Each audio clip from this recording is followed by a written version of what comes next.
Hello, hello, j'espère que tu vas bien. Je reviens de vacances et j'en profite pour te faire cette vidéo pour te parler des deux choses que j'ai amenées en Corse, donc qui m'ont permis de perdre 2 kilos en 10 jours. Déjà, cette vidéo, elle s'adresse pas forcément à tout le monde. Euh, Tu vois, voilà, ça fait un peu plus de 10 ans que je fais du coaching et à l'approche de l'été, j'ai régulièrement les mêmes remarques, entre guillemets. Comment gérer les séances de sport, comment gérer l'alimentation, comment faire pour ne pas prendre de poids. Et depuis bientôt 10 ans, je répète toujours les mêmes choses et en fait, on a deux typologies de personnes. Donc, cette vidéo s'intéresse à toi, si tu fais partie de cette typologie de personnes et pas de la deuxième. Donc, clairement, cette typologie de personnes, c'est les personnes qui veulent réellement perdre du poids et qui vont pas se cacher derrière le fait qu'elles soient en vacances. Pour moi, les vacances, l'été surtout, c'est vraiment la meilleure période pour perdre du poids. Parce que bah déjà, il fait beau, on est de bonne humeur, le soleil permet vraiment de faire plus de choses. On se lève un peu plus tôt, on se couche un petit peu plus tard, les journées sont plus longues, on est vraiment moins limité en été qu'en hiver. En hiver, disons que la perte de poids demande un petit peu plus d'efforts. En été, c'est pas les sollicitations, les invitations, comment on appelle ça, les tentations qui vont vraiment vous freiner.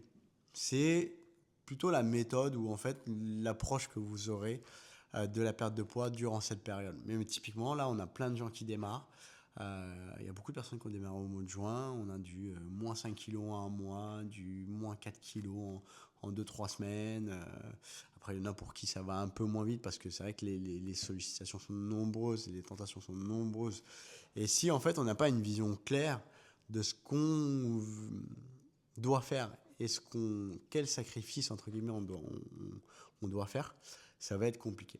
Donc si tu fais partie des personnes qui veulent réellement perdre du poids en été, reste bien jusqu'au bout de cette vidéo et moi je vais te dire comment moi je procède durant les vacances, durant l'été, etc. C'est un petit peu la période où moi aussi je me remets, je fais une petite mise à jour, rarement en janvier, plutôt l'été, parce que pour moi c'est une période où il y a beaucoup moins de stress. Les enfants sont pas à l'école, on est moins rythmé par le temps.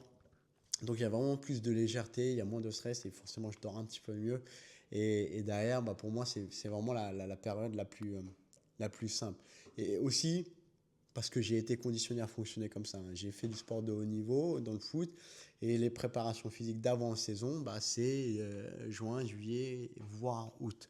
Donc consciemment ou inconsciemment, pour moi, c'est une période où bah, j'aime bien remettre les pendules à l'heure, me remettre en mon poids de forme, de recréer une condition physique pour le deuxième semestre de l'année. Euh, donc pour moi, peut-être parce que c'est peut-être pour ça aussi que je tiens ce discours-là, qui fait que bah, pour moi, l'été, c'est vraiment la période la plus propice pour perdre du poids.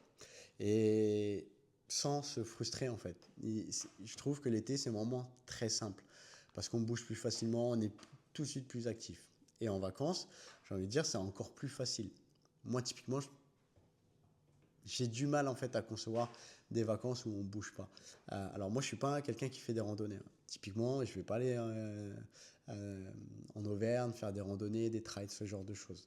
Par exemple, là, j'étais en Corse avec ma famille, donc mes deux filles de 3 et 6 ans, ma femme, et on est plutôt piscine, plage. On a fait une sortie où il fallait marcher un petit peu. Alors, pour ceux qui connaissent la Corse, c'est piscine naturelle de Cavu, je crois, ça s'appelle comme ça.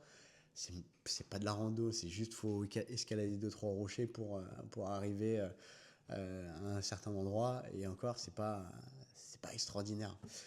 Mais ça m'a quand même permis de perdre du poids. Il y a plein de choses que j'ai mis en place. Enfin moi je le fais instinctivement et par habitude. Mais si vous aujourd'hui en fait vous voulez enclencher une perte de poids durant cette période-là, vous allez voir c'est pas compliqué. Et il y a deux choses, vraiment deux choses que j'ai amenées et qui font qu'en fait, je me perds pas en fait. Je reviens pas des vacances en me disant, bon, bah, j'ai pris 3 kilos, bon, bah, c'est normal, machin, etc. Ces deux choses, c'est ma balance, donc mon pèse-personne, et une paire d'haltères. Et quand je dis ça, typiquement, je vous mettrai une photo du pèse-personne et des haltères dans la voiture, hein, vous verrez. Les gens me disent, oh, le mec, il a pris son pèse-personne. Oh, le mec, il a pris sa paire d'haltères.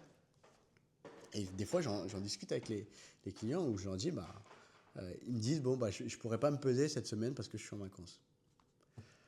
Pèse-personne, la largeur du pèse-personne, c'est ça. Typiquement, ça se glisse sous une valise, dans une valise, peu importe. Et après, une paire d'haltères, ça prend un petit peu plus de place. Voilà. Ça prend même pas de la place, c'est juste que ça pèse un petit peu plus lourd. Et donc, à partir de là, ces deux trucs-là vont me permettre de gérer deux choses. Mon poids et mon activité physique. Très simplement, mon pèse-personne, je vais me peser tous les jours. Pas pour me dire j'ai pris du poids, j'ai perdu du poids, faut que je mange moins ou quoi que ce soit. C'est juste un garde-fou pour savoir où j'en suis. Ça évite en fait la grande différence entre le moment où j'ai un pèse-personne et j'ai pas de pèse-personne. C'est que les vacances, il y a des vacances où je vais prendre 3, 4, 5 kilos. Ça va vite, hein. C'est pas du gras, hein, c'est de la rétention d'eau, etc. Mais sur la balance, ça pèse. Et il y a les vacances où, comme celle-là, où j'ai perdu du poids, comme l'été dernier, j'ai perdu du poids, etc. Parce que ça me permet en fait de savoir où j'en suis. C'est comme quand tu veux, je sais pas moi, mettre de l'argent de côté, créer une épargne. Si tu regardes pas régulièrement ton compte en banque, l'épargne ne va pas se créer toute seule. Et après, il y a des actions à faire pour que les choses arrivent. D'accord ? Et c'est là où la pratique du sport est importante. Et pour moi, faire du sport au poids de corps, c'est très bien. Ça permet de maintenir une certaine forme physique. Mais une paire d'haltères, ça te permet de progresser. Et comme je dis souvent, dans le sport, soit on progresse, soit on régresse. Et en perte de poids, si tu veux perdre du poids, si tu veux avancer, il faut que tu progresses. Tu ne peux pas être dans je vais faire du sport en espérant que. Non, ça n'existe pas. Vous prenez les clubs de foot, les clubs de basket, les salles de sport, les salles de musculation, les cours de fitness, etc. Les gens font du sport. Mais les gens ne sont pas forcément au poids de forme, ils ne sont pas dans la meilleure condition physique de leur vie. Pourquoi ? Parce qu'ils oublient une seule chose. C'est une loi fondamentale lorsqu'on fait du sport et qu'on veut atteindre un objectif ou avancer, c'est ce qu'on appelle la surcharge progressive. C'est le fait de passer des paliers petit à petit. Semaine après semaine, vous devez augmenter soit l'intensité. Alors, non, pas l'intensité. Soit augmenter le nombre de répétitions, soit augmenter la contrainte, que ce soit le poids, la résistance, les tempos d'exécution. Voilà. Je ne vais pas rentrer dedans, je vais essayer de faire très simple, sans utiliser des termes techniques, pour que ce soit compréhensible pour tout le monde. Mais voilà, faut qu'il y ait une contrainte. Et les poids, c'est parfait en fait. Parce qu'avec un poids de 10 kg, vous pouvez créer 4-5 sensations différentes.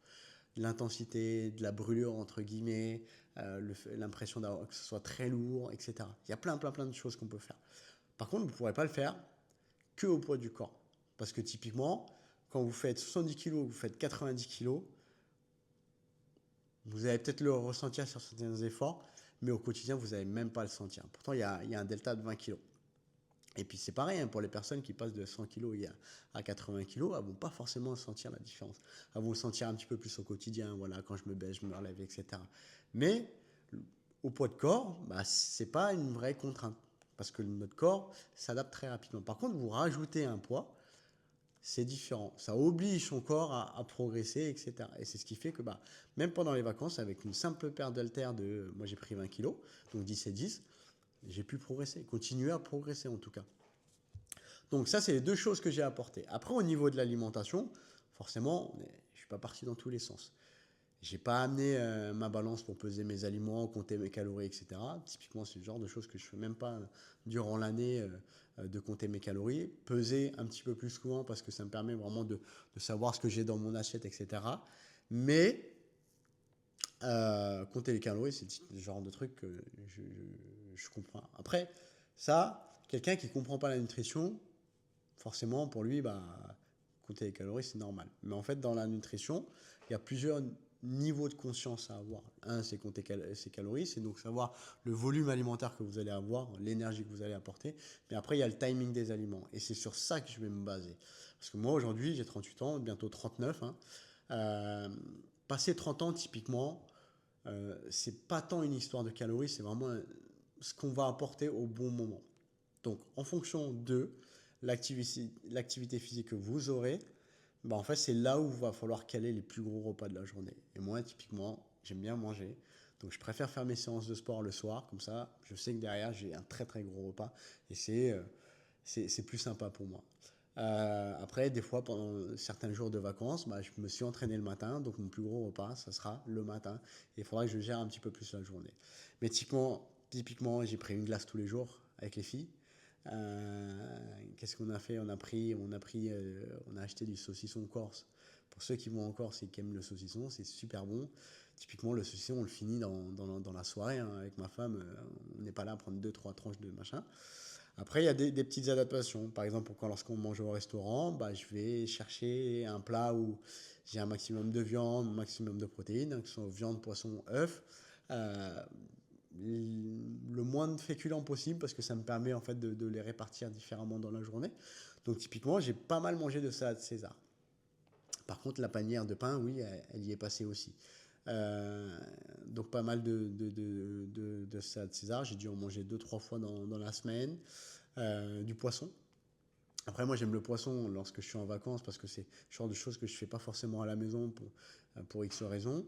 Donc, je mange pas mal de poisson.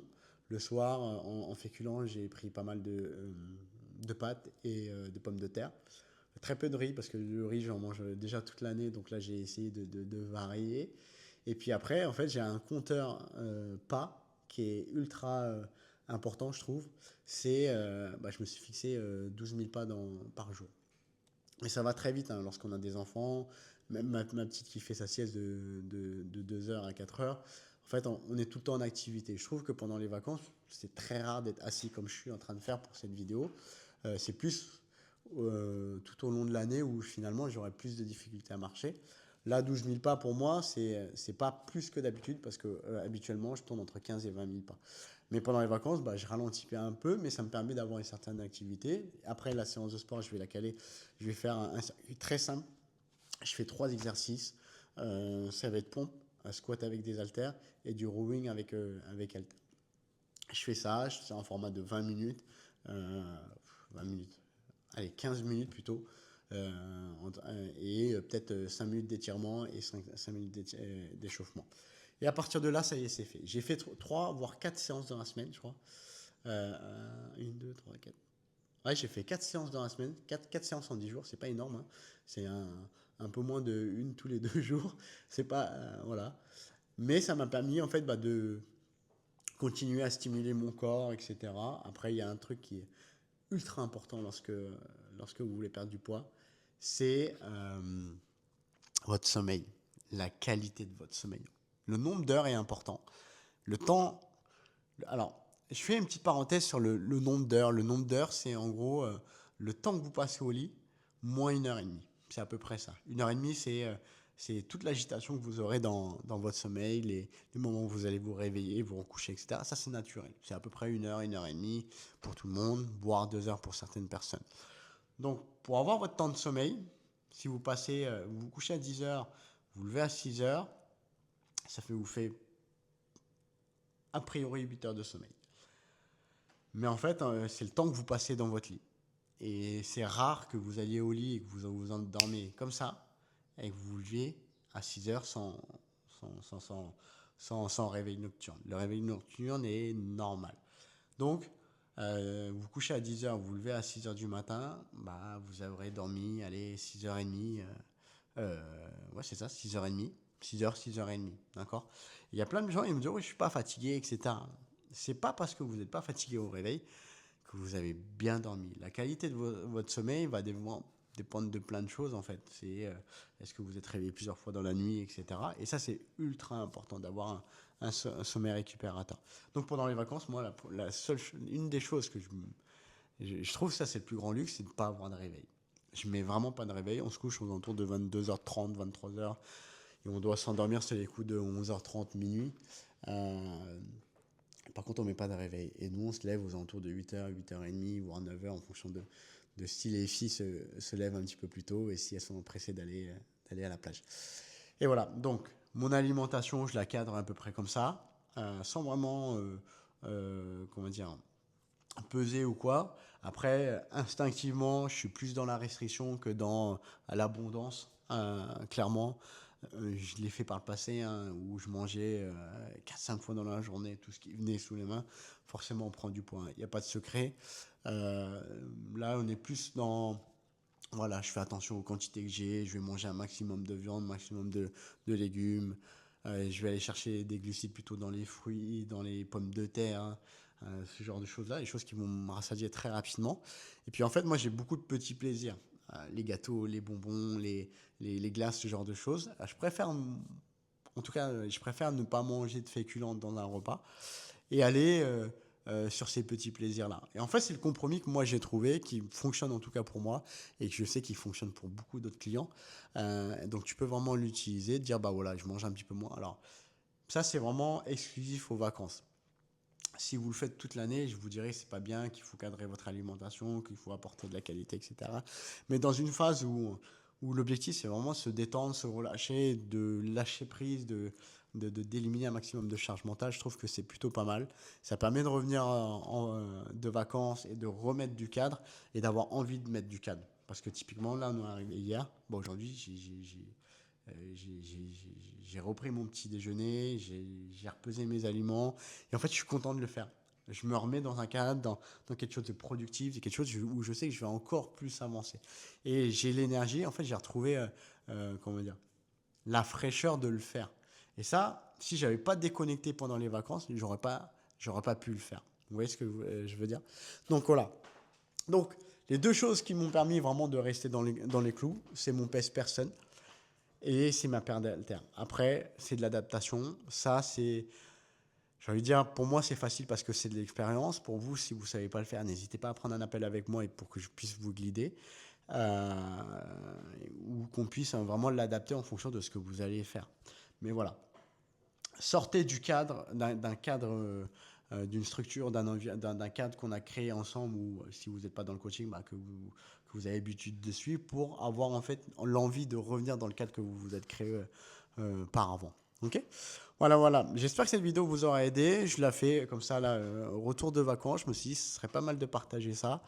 Souvent, on est là à partager des astuces avec des slogans marketing, tout ça. Là, c'est vraiment j'ai pris mon micro, j'ai pris mon trépied, je me suis filmé, je sais pas ce que ça va rendre. Mais voilà, je vous partage ça. N'hésitez pas à me dire ce que vous en avez pensé, si ça peut vous aider, si c'est des choses que vous avez déjà mis en place et que vous avez constaté certains résultats, une prise de poids, une perte de poids, etc., qu'on puisse échanger. Et autre point super important aussi, l'hydratation. Je suis en train de voir ma bouteille d'eau, donc c'est pour ça que je vous le dis. Moi, il y a un truc que je fais, ça c'est un truc que je fais déjà de toute l'année, c'est vraiment quand je me lève, je m'enfile 1 litre d'eau. Alors, pas en 30 secondes, hein, dans l'heure où je me suis, je me lève, je bois au moins 1 litre d'eau. Et au moins, je sais que j'ai juste 2, voire 3 litres d'eau à répartir dans la journée. Quand il fait chaud, ça va très vite, hein. Ça va très très vite à la plage, à la piscine, etc. Ça, c'est juste, pour moi, c'est le truc le plus dur à tenir en vacances parce qu'on est beaucoup en vadrouille. Euh, et une bouteille d'eau, finalement, alors on peut se trimballer une bouteille d'eau, mais se trimballer 2-3 bouteilles d'eau, c'est quand même plus compliqué. C'est juste le truc un petit peu chiant en vacances, je trouve. Et puis, de trouver des toilettes. Forcément, quand on boit beaucoup, on évacue un petit peu plus. Après, l'avantage, c'est quand il fait chaud, c'est qu'on transpire. Donc, on va moins aux toilettes. C'est juste le petit truc, voilà. Donc, ma paire d'haltères, mon pèse personne, boire beaucoup d'eau, manger plus dans la restriction, mais sans... Alors, quand je dis restriction, il y a une connotation négative. Pourtant, moi, je le vois plus dans une connotation positive. C'est voilà, me freine un peu pour pouvoir aller euh, sur des aliments plaisir. Ou typiquement, je le ferai pas dans l'année. Typiquement, je mangerai pas une glace tous les soirs. Je m'enfilerai pas la moitié d'un saucisson tous les soirs. Voilà. Après, moi, je suis quelqu'un qui boit pas d'alcool ou très peu.